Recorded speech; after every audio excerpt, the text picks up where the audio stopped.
আসসালামু আলাইকুম ওয়া রাহমাতুল্লাহি ওয়া বারাকাতুহু। আলহামদুলিল্লাহি রাব্বিল আলামিন ওয়াসসালাতু ওয়াসসালামু আলা নাবিয়িনা মুহাম্মদ ওয়া আলা আলিহি ওয়া সাহবিহি আজমাইন। আজকে আমরা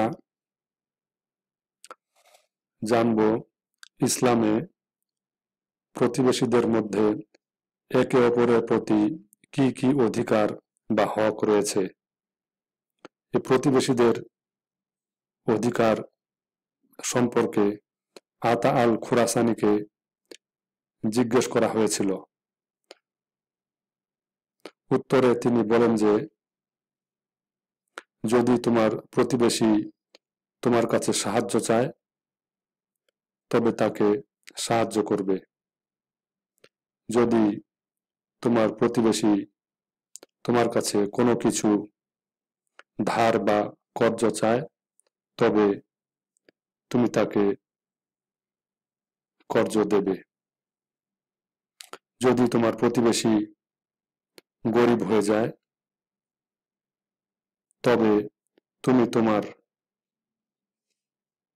অতিরিক্ত সম্পদ থেকে বা উদ্বৃত্ত সম্পদ থেকে তাকে সাহায্য সহযোগিতা করবে। যদি তোমার প্রতিবেশী অসুস্থ হয়ে পড়ে তবে তুমি তাকে দেখতে যাবে। যদি তোমার প্রতিবেশীর ক্ষেত্রে ভালো কিছু ঘটে তবে তুমি তাকে অভিনন্দন জানাবে। যদি তোমার প্রতিবেশী বিপদগ্রস্ত হয় তবে তুমি তার সাথে সহমর্মিতা জানাবে। যদি তোমার প্রতিবেশী মারা যায় তবে তুমি তার জানাজায় অংশগ্রহণ করবে। তোমার বাড়ি এত উঁচু করে তৈরি করবে না যেন তা তোমার প্রতিবেশীর বাতাস প্রবাহকে বাধাগ্রস্ত করে। তবে যদি তোমার প্রতিবেশী তোমাকে অনুমতি দেয় তাতে কোনো সমস্যা নেই। তোমার রান্নার সুগন্ধ দিয়ে তোমার প্রতিবেশীকে বিরক্ত করবে না। যদি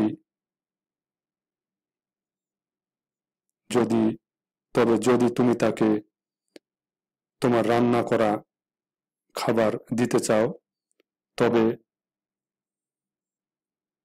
অসুবিধা নেই। যদি তুমি ফল কিনো তবে তোমার প্রতিবেশীকেও কিছু দিবে। যদি তুমি তোমার প্রতিবেশীকে তোমার কেনা ফল দিতে না চাও তবে তুমি তোমার ফলগুলো তোমার বাড়িতে গোপনে নিয়ে এসো এবং তোমার সন্তানকে সেই ফল নিয়ে খেতে খেতে বাইরে যেতে দিবা না, যাতে তোমার ছেলের হাতে ফল দেখে তোমার প্রতিবেশীর সন্তানেরা বিরক্ত না হয় বা অপমানিত বোধ না করে। এগুলো হলো প্রতিবেশীদের মধ্যে একে অপরের প্রতি অধিকার বা হক। আল্লাহ সুবহানাহু ওয়া তাআলা আমাদের সকলকে প্রতিবেশীদের হক আদায় করার তৌফিক দান করুন। আমিন ইয়া রাব্বিল আলামিন।